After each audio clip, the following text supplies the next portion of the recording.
Marcelo, sou condutor aqui no meu parque subterrâneo, onde vou conduzir vocês em dois passeios. Primeiramente o memorial, onde conta a história dos garimpos, a evolução dos garimpos e as formas que foram encontrados de outros ao longo dos anos.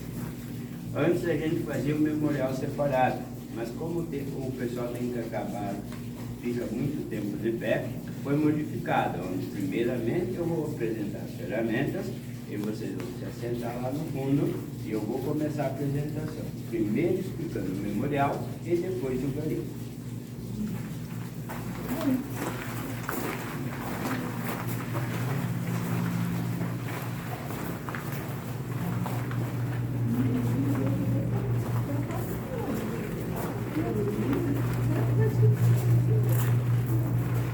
Lá na época das navas era utilizado cavadeira, picareta, rapaz e enxada. Aqui temos a ferraria, onde os garimpeiros formam o fundo das calhadeiras, depois que elas se quebram. Bateria, carrinho de mão. As primeiras carretas foram adaptadas. Um motor a combustão e uma caixinha de madeira em cima do chassi no jeep, onde eles tinham essa caixinha aqui. Primeiros compressorais com motor a combustão. Primeiros pneumáticos pesavam 23 kg cada. Pneumáticos de 11 kg, compressorais com motor elétrico. E desse lado os moedores.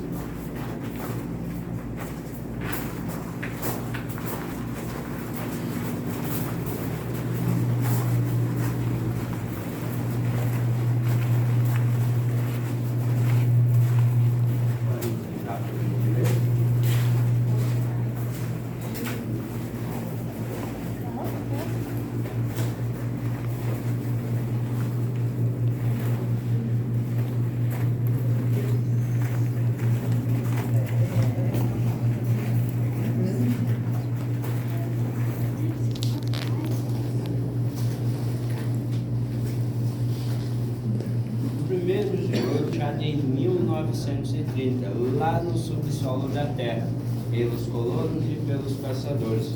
Mas como eles não tinham conhecimento desses geodos, acabaram não dando muita importância a eles. Em 1935, com a chegada dos primeiros imigrantes, começou-se a utilizar esses geodos como moeda de troca, aonde iniciou as procuras desses geodos embaixo da terra também. Onde, para localizar esses geodos, eles usavam alavanca ou sonda, como era conhecido na época, onde eles iam sondando a terra. Quando dava ali no geodo, ela gerava um atrito diferente. Ali, utilizando cavadeira, picareta, pá e enxada, eram feitas cavas ou poços, como conhecido na época, para extrair esses geodos. Aqueles geodos encontrados lá no subsolo da Terra eram conhecidos como rolados, no momento que eles passaram a ser extraídos embaixo da Terra. Pela forma que ele era encontrado, redondinho e cheio de divisórias, passou a ser conhecido como tatu.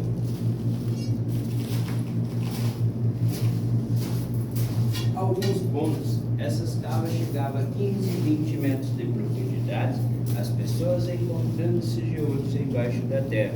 Então isso começou a despertar curiosidade neles, levando eles em 1950 a botar um trator de esteira, virar a terra enquanto fosse achado esses geodos. O trator começou lá em cima do morro, virando a terra em forma de degraus. Esses degraus eram feitos se a dela desmoronasse, ficasse armazenado sobre esses degraus e não caísse sobre as pessoas lá embaixo trabalhando. Foi feito esses degraus até que eles chegaram nesse basalto aqui. Vocês têm noção a quantos metros mais ou menos abaixo da terra nós estamos nesse exato momento?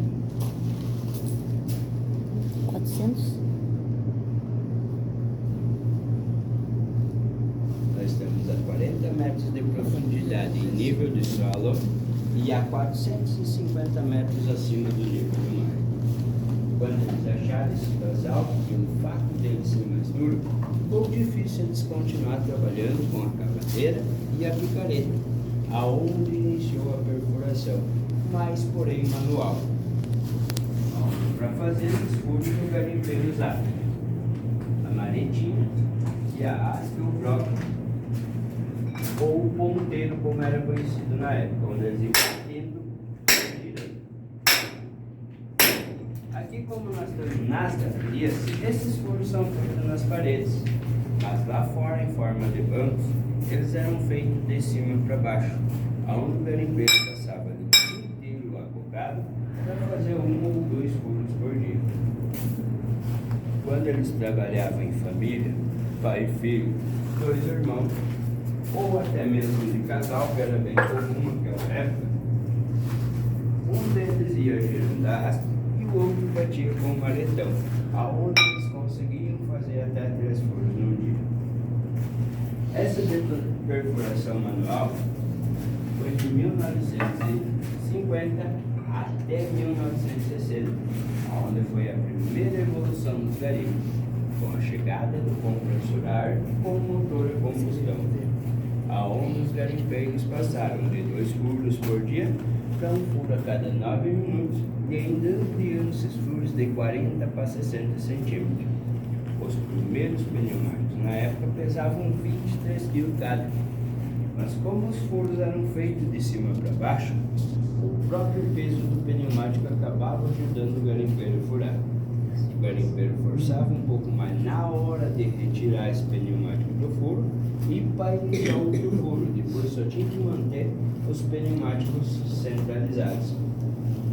Em 1972, com preocupação com a natureza, mudou da rampa livre para as galerias, porque cada vez que eles terminavam um banco de basalto, eles tinham que voltar lá em cima no morro, com o trator repetindo o mesmo processo, onde cada vez derrubavam área mais de vegetação, mesmo sendo poucos garimpos. Na época isso começou a preocupar aonde que iniciaram as galerias, mas como eles não tinham conhecimento da durabilidade do basalto na época, essas galerias eram feitas 1 metro de largura por 1,5 metro de altura, onde os garimpeiros trabalhavam sentados, até mesmo acocados, de medo de ampliar essas galerias e o basalto acabar cedendo e desmoronando e eles ficarem soterrados. A partir do momento que eles passaram a trabalhar em galerias, esses pneumáticos de 23 kg se tornaram mais pesados para eles trabalhar, onde eles começaram a ter dor nos braços e dor nas costas devido ao peso e à duração desses pneumáticos. Mas o que será que modificou da rampa livre para as galerias que eles passaram a sentir mais pesado que os pneumáticos de 23 kg, levando em consideração que eles já trabalhavam com esses pneumáticos há 12 anos.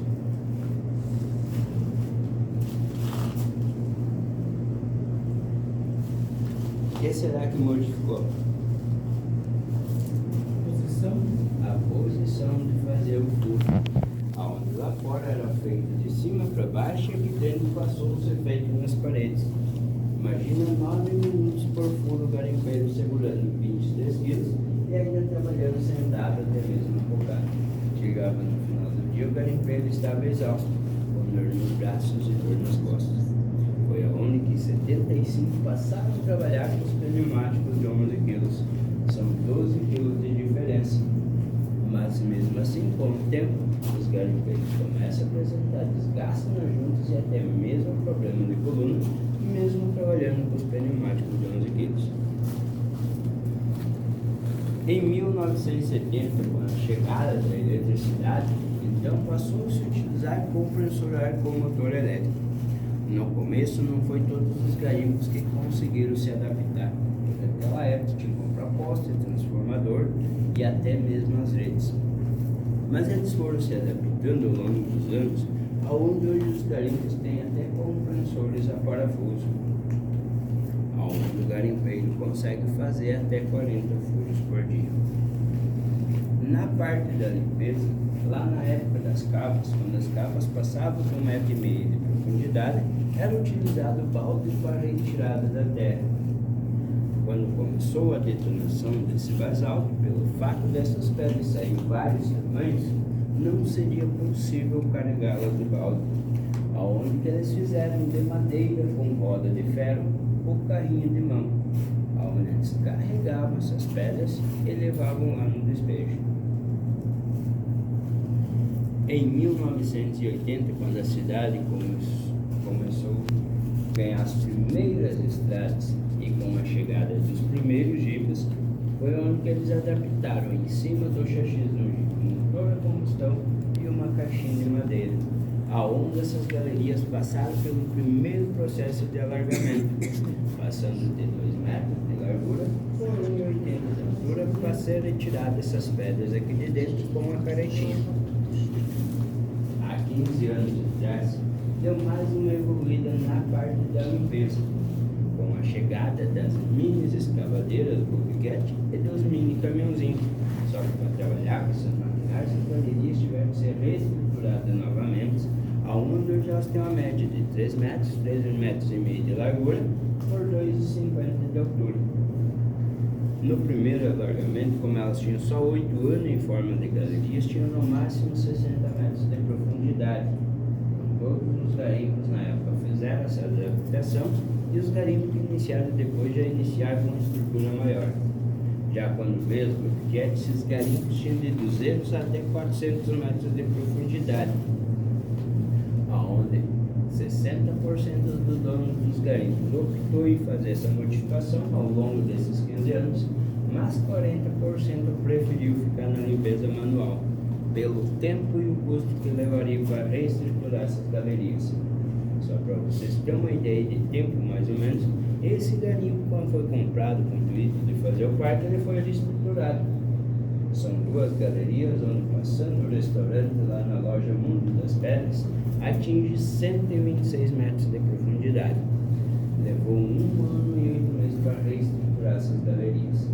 Imagine que esse garimpo com 200, 300 metros, tendo de 10 até 30 galerias lá dentro operando. Se tornaria um custo e muito tempo para estruturar. Para encerrar a parte do memorial, os moedores. Os moedores, o método que os colonos utilizam lá para fazer a quirela, mas aqui no garimpo eles são utilizados para processar o carvão vegetal e o salitre. Após processados nessa máquina, por vezes eles viram uma farinha e o garimpeiro mistura, aonde que gera a pólvora negra. Essa mistura gera uma fumaça expansiva. Se pegar um punhado de pólvora, botar aqui no chão e botar fogo, ela simplesmente vai queimar e vai virar um fumaceirão aqui dentro, mas não vai ter explosão nenhuma. Agora, quando ela está compactada lá no fundo e você faz essa queima, a fumaça não tem por onde sair. Então, com a sua explosão, ela se obriga a romper o basalto e é onde que gera a explosão. Esses nossos basaltos são originais de lava vulcânicos que vieram em erupção 120 a 130 milhões de anos atrás. E esses de hoje são bolhas de ar que ali ficaram compactadas e com o tempo se transformaram nesses minerais. Aonde aqui dentro o garimpeiro encontra 2 tipos de basaltos, que são momentos diferenciados de erupção desse vulcão, onde temos o basalto leve e o basalto pesado. Antes de explicar a diferença para vocês, gostaria que vocês analisassem essas paredes e tentassem diferenciar esses 2 basaltos.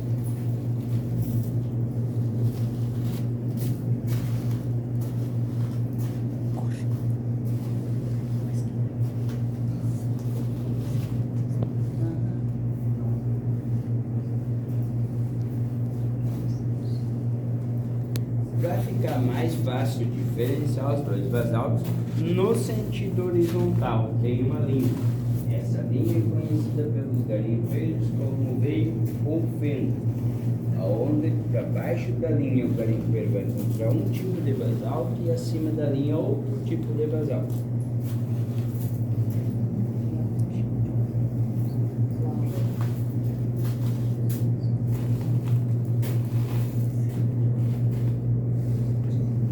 Alguns pontos, essa linha vai estar mais fácil de identificar, mas em alguns pontos ela vai estar um pouco mais difícil, mas ela sempre vai estar Alguns pontos a rocha está mais baixa, outros pontos mais altos.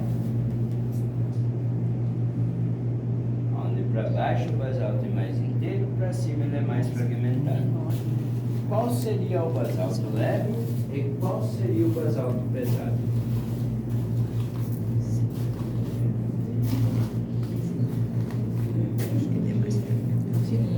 Oi? Leve o de cima e o pesado o de baixo. Por que você acha isso?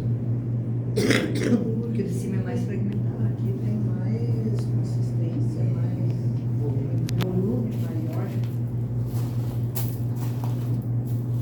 Na teoria, seria pesado e leve, mas em derramamento vulcânico, o basalto leve se forma quando na hora da erupção a lava correu mais parelhinho. A onda acabou ficando nas bolhas de ar compactadas. Já quando vem erupções menores, o vento acaba secando ela antes do tempo, aonde ela se torna fragmentada, mas porém mais dura. Como já tinha vindo primeiras erupções do basalto leve e já estava morno, ela não conseguiu ultrapassar para baixo como seria a teoria, mas aonde teve excesso de basalto pesado em cima obrigou a compactar mais aqueles geodos, aonde aquelas bolhas de ar que teriam de se obrigar a evacuar ou até mesmo ficaram prensadas, aonde o garimpeiro vão encontrar as chamadas falhas.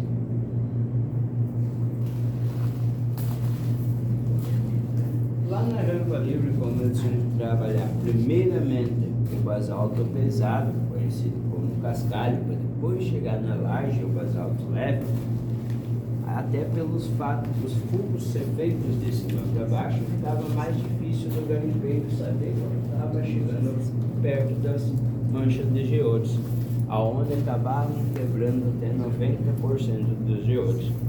O garimpeiro trocava uma linha de 3 metros de frente, mas como os furos eram colocados de cima para baixo e 60 centímetros de distância, então o garimpeiro às vezes fazia um furo ali, outro aqui no meio, e o outro ia acabar dando aqui.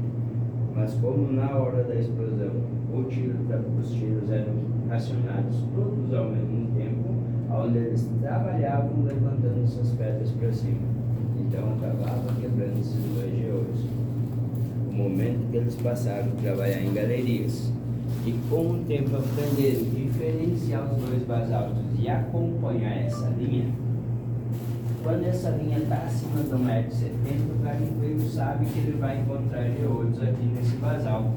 Então ele reduz a densidade desses tiros, onde eles são colocados de 20 a 30 centímetros. Mas como muda a posição da colocação desses tiros, na hora da explosão, o tiro vai trabalhar da linha do furo para frente, jogando suas pedras para fora.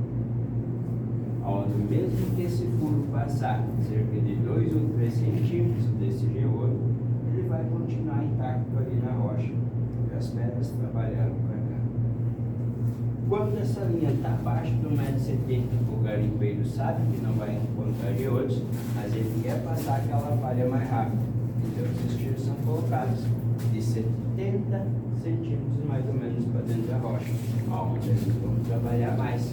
Mas ele vai sempre analisando cada detonação, se ela voltou a subir, e vai diminuindo a densidade desses furos, aonde hoje a quebra de geodo se reduz a 5% na detonação.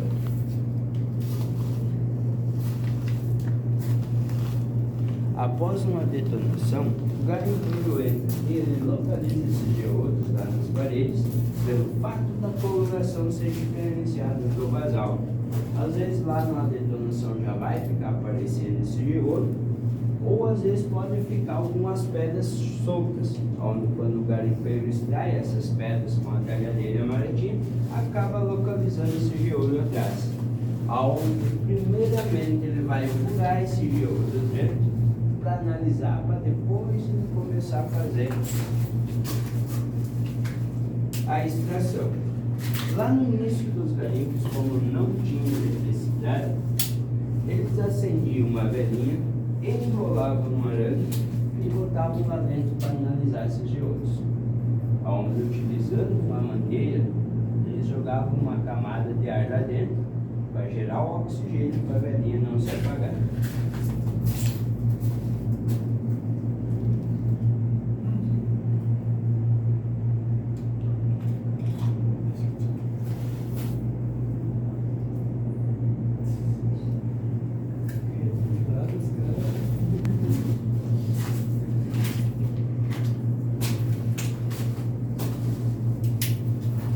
Como esses geodos podem dar em tamanhos diferenciados, onde eles podem ter uma formação simples de uma peça só, ou duas, três, quatro, onde já foi extraído geodos contendo até 9 cabeças.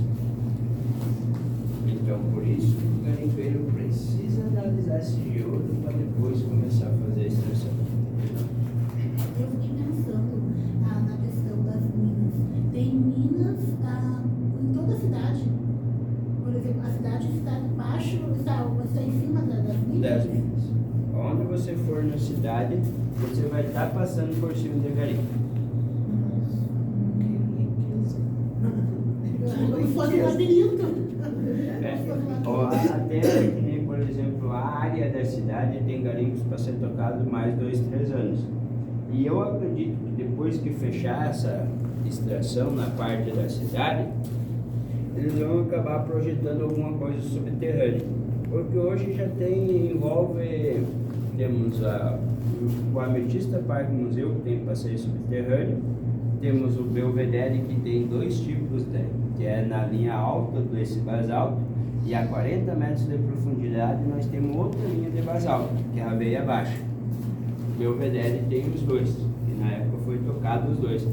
Mas a linha de basalto da veia baixa, pelo fato dela ser menor, acaba dando mais distanciada essas bolhas. Então muitos desistiram pelo fato de ser muito distanciado, então se tornar um custo muito alto para tocar esses garimpos. Essa mina aqui está sendo parada agora? Não. Está parada? No momento que você transforma em ponto turístico, tem que parar a extração. Mas ela ainda tem área para ser tocada. Mas pelo fato dela ser na volta do morro, esses geodos acabam sendo mais distanciados, onde tem muitas manchas de falha no meio. Então o antigo dono vendeu já com o intuito de não ter muito lucro, né? Pelo fato de tocarem muito tempo sem encontrar esse geodo. Isso aqui agora é particular ou é... Isso, é particular. A única parte que é do público é a pirâmide esotérica no centro. O resto é tudo particular. Mas claro, tem a licença do governo, porque assim, tu só é dono da terra a 5 metros de profundidade. Isso aqui, desde quando foi começado a fazer a extração, é tirado licença no ambiental, do governo, e onde eles pagam a taxa lá por ano de licenciamento. Privado não é dono do subsolo. Foi? O privado não é dono do subsolo. Não. É. Porque a tua terra termina a 5 metros de profundidade.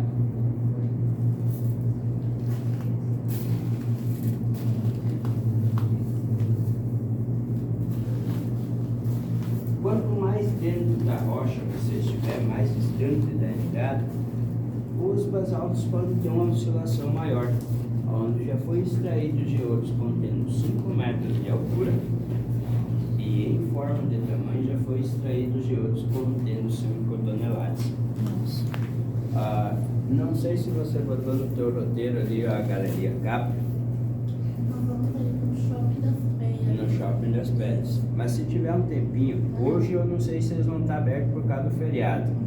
Mas tenta dar uma pesquisada, ou de repente na próxima vez que tu vir, tu bota a Galeria Capra. Eles têm geodos com 5 toneladas e 9 cabeças, e geodos com 4 toneladas e 6 cabeças, que são 6 divisórios aqui em cima.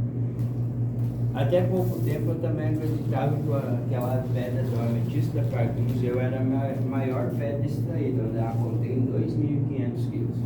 Mas há pouco tempo, conversando ali com o dono da Galeria Capra, ele acabou me mostrando umas pedras que ele tem lá. E o PC dele também não é muito caro, é 35, se eu não me engano. Não lembro exatamente o valor, mas é mais ou menos essa pedra, essa média. mas vale a pena. Pois não? No trabalho. Lá na rampa livre, como era trabalhado de cima para baixo, após localizar esse geodo, o garimpeiro tinha que esculpir um poço até chegar na sapata desse geodo, aonde, como era esculpido na telhadeira, levava uma semana para fazer essa extração. No momento que eles passaram a trabalhar em galerias e poder trabalhar esse geodo todo ao mesmo tempo, ele passou a ser retirado em 2 dias e meio, mesmo extraindo na talhadeira. Após localizar esses geodos, o garimpeiro ia esculpindo ele, cortando o basalto.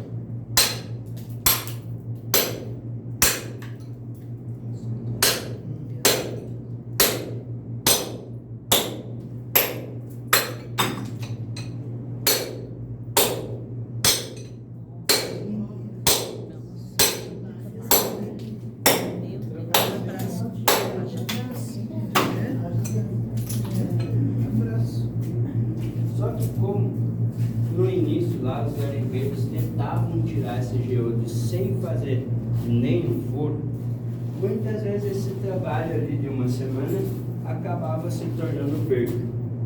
Porque aqui dá 4 tipos de geodos diferenciados, onde temos o saleiro e a ágata, que são geodos maciços, mas na época não tinha valor. E temos o bareiro ou barrita, como é conhecido, que também na época não tinha valor, mas porém era um geodo oco.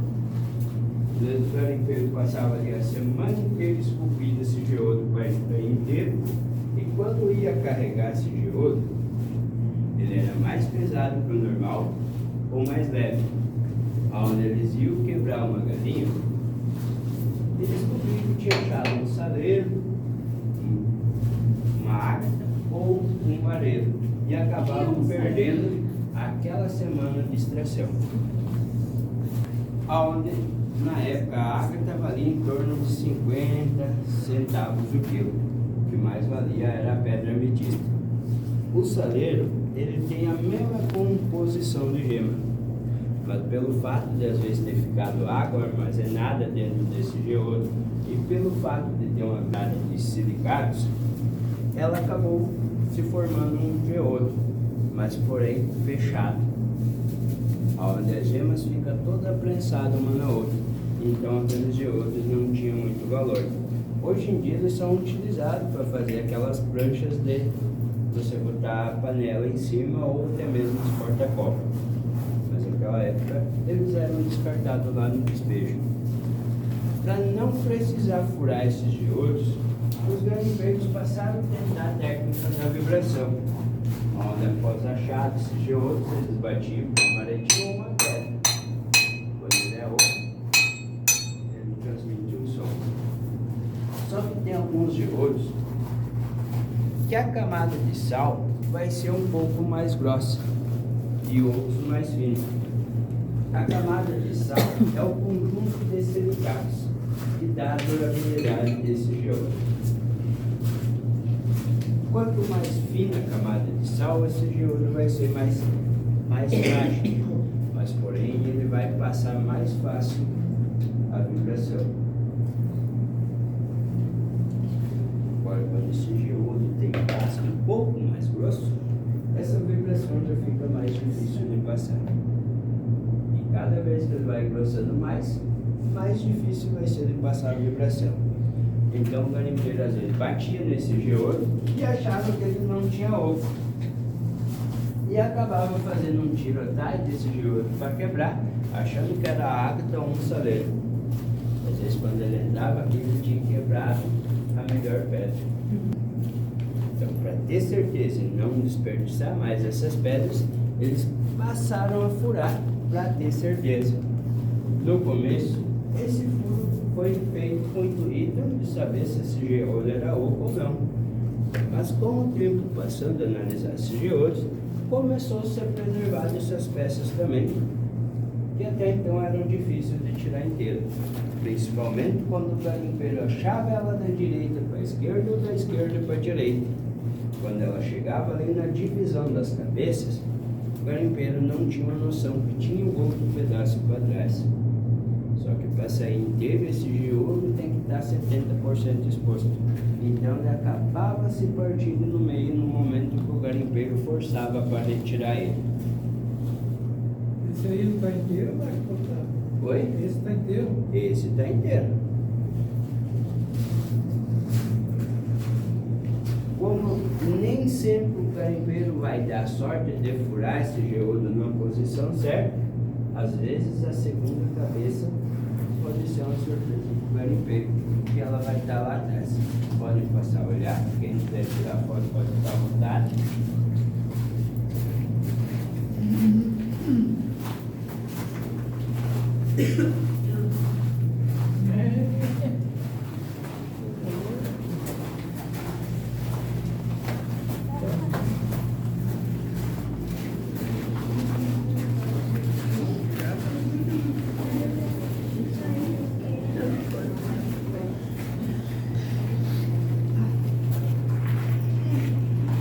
Em 96, ele projetou a pirâmide esotérica, onde ela foi concluída em 1998, utilizando nas paredes 2.000 quilos de geodos em pedaços. No ano de 2000, com a troca de padre, Padre Gilberto já tinha visto falar nas pedras ametistas, mas não conhecia pessoalmente. Quando ele entrou na pirâmide, ele se encantou com aquelas paredes revestidas de pedra e começou a conversar com a comunidade para fazer a mesma coisa na igreja. No começo a comunidade foi meia contra, mas em 2003 acabaram cedendo a ideia do padre, aonde ela foi demolida, uma lateral e a frente. A perfuração à água foi implantada há 20 anos atrás.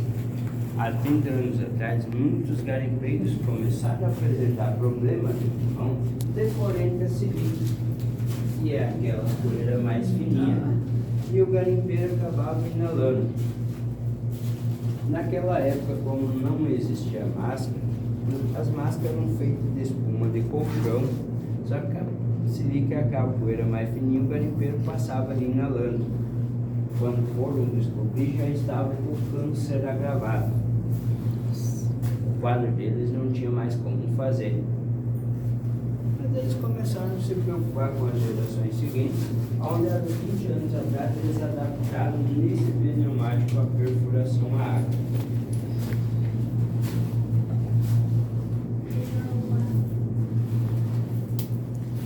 Essas máscaras da 3M começaram a ser exigidas pelo Ministério do Trabalho nos garimpos em 1997, mas era somente esse filtro de algodão, aonde com o tempo ela se tornava pesada para os garimpeiros respirar, aonde muitas vezes, quando começava a se sufocar, o garimpeiro retirava ela.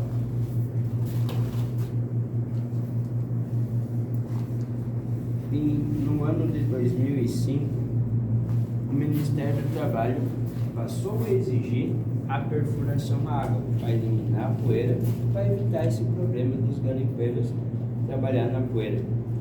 Mas há 10 anos atrás, mais ou menos, 15 anos atrás, começou a vir as bobiguetes e os mini caminhãozinhos, aonde começou a gerar combustão aqui dentro, pelo fato do trânsito excessivo, aonde passou a ser obrigatório o filtro de carvão ativo, para o garimpeiro não inalar o cheiro da combustão.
Coloca aqui dentro. Coloca a mãozinha dentro do vidro.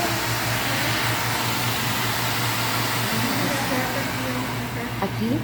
Sério? Pô, eu não sabia disso. Para fazer o carregamento desse couro, o garimpeiro vai usar a pólvora, o pó do basalto para fazer a bucha, e para levar a eletricidade lá no final do furo, são usados os cobre.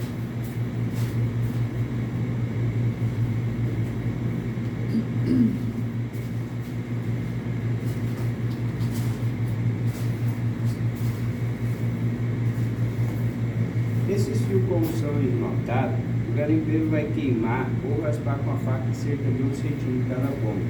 Na parte que vai dentro do furo, ele vai fazer um gatilho e o resto do fio ele vai enrolar os dois juntamente até cerca de 10 centímetros perto do fio.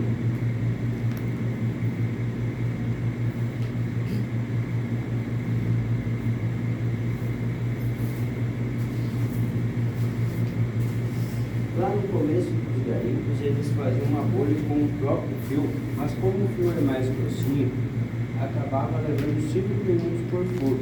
Então eles passaram a fazer os gatilhos. Onde você prende no primeiro gatilho e no segundo gatilho você vai fazer como se fosse uma resistência de chuveiro. No momento que a eletricidade chegar aqui gerando curto, pega um pouco no fiozinho e o fiozinho vai acionar a pólvora. Fio montado, coloca lá no furo. Lá na rampa livre, quando os furos eram feitos de cima para baixo, o garimpeiro pegava com a mão mesmo a pólvora e largava dentro do furo. Aqui dentro, mudando a posição desses furos, passou a ser utilizada uma conchinha feita de manga PVC, onde de um lado tem a concha para levar a pólvora e do outro lado o torno onde vai fazer a compactação. Você vai botar uma conchinha por vez e vai compactar ela lá no final do furo.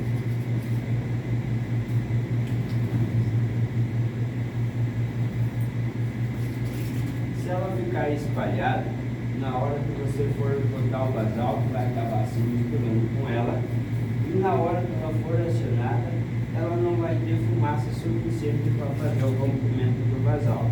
Então você reúne ela tudo junto lá no final do furo. Basalto leve 3 conchinhas de pólvora por furo, onde vai dar 20 centímetros de munição. Basalto pesado de 5 a 6 conchinhas, onde vai dar 25 a 30 centímetros de munição. Colocada a munição, você vai compactar o basalto.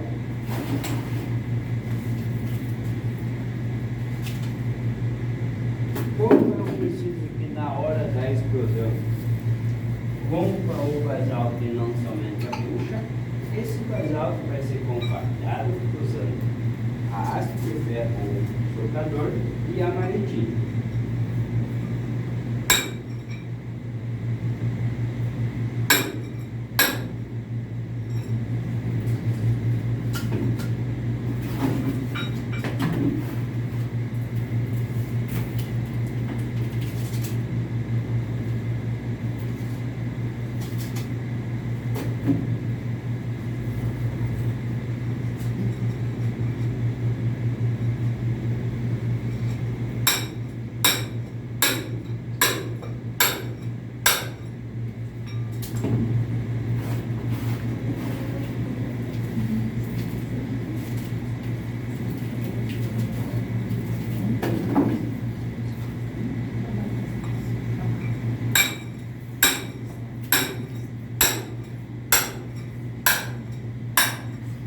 Feita a compactação, que esse furo ficou somente 1 centímetro para ser fechado, está pronto para fazer a detonação.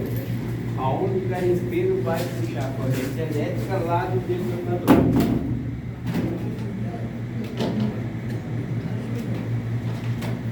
Agora eu estou entendendo.